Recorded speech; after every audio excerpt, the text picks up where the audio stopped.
doing a chi-square test in Statkey does get us off the hook for a lot of the computations, but there's two different Statkey pages we're going to have to go to in order to do the entire test. The first place that we go is chi-square test for association, which is beside the heading More Advanced Randomization Tests. So if we're on the Statkey main page, note that More Advanced Randomization Tests is at the bottom. Chi-square test for association is the second one. Click on that. That gets us into the test page, and in many cases it's going to be easiest to just edit the data manually. You may find that something you have on a homework assignment is in the drop-down menu or is possible to upload a file for. But we're just going to focus on how to edit the data manually, figuring that people can look around to see if the file is available to get them off the hook. So here's what we do. We click on that Edit Data button, and we type in our information exactly as you see it here described. It starts with the word blank that will already be there from the data that are entered before you get there. So leave the blank with the comma there and replace everything that comes after it with your column headings first, and then in each row start with your row heading and then enter the data. So here in Statkey, Edit Data, I'm going to select everything after the blank and the comma and delete it, and then start to type in junior college, etc. You can use some abbreviations here, but they're not going to save you much time, and I would say err on the side of making sure that your information is descriptive enough that when you go to look at the table later you know what you're looking at. I don't recommend using headings like 1, 2, and 3 thinking that you will know what to do with those later. So I'm going to go ahead and enter all of this so that it looks exactly like what we saw. There's a comma in between everything, right? The label and a number, and there's a comma in between the numbers also. Always look at your table after you have entered the data and make sure that it matches what you had to enter. If you have an extra comma or a missing comma, you'll notice that things are shifted and it may be interpreting a number as part of a heading, so you can catch that at this stage before you go any further. Now, important things to note. See that this is our chi-square test statistic right here in between the words original sample and the table, and it's 3.619. So we get a little bit more specific chi-square test statistic here than we got by hand.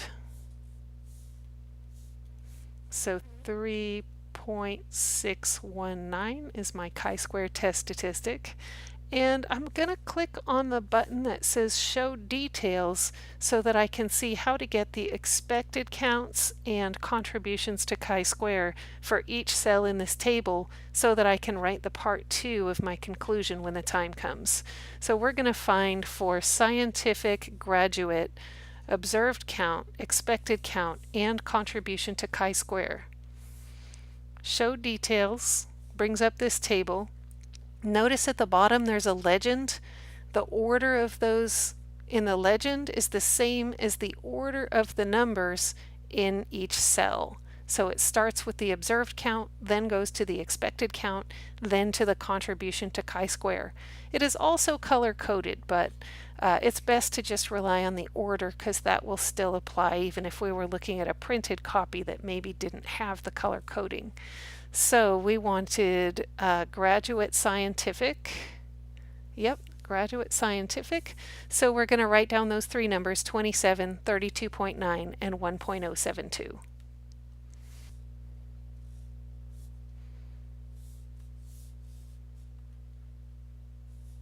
Sorry, that was 32.9.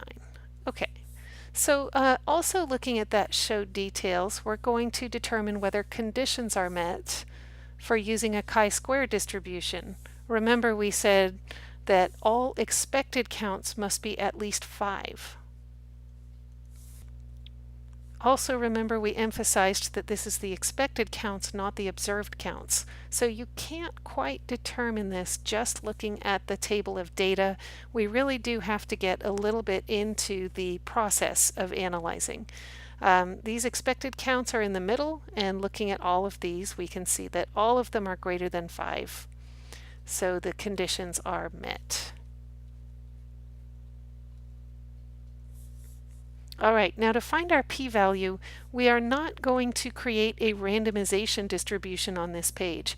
All we get from this page are the numbers. We get our chi-square test statistic. We also can go into the details and get the expected count and the contribution to chi-square for any cell of the table. To get our p-value, we want a theoretical distribution. So we're going to go to theoretical distributions chi-square, and I strongly recommend doing this in a new tab so that you don't close your chi-square distribution test page. The reason this is important is that we had to enter that data manually, so if there's anything we want to look back at this page for, we don't want to have to do that process again. And after we find our p-value and we determine the strength of evidence, that's generally when we go on to part 2 of our conclusion, where we start looking for information like what we summarized here.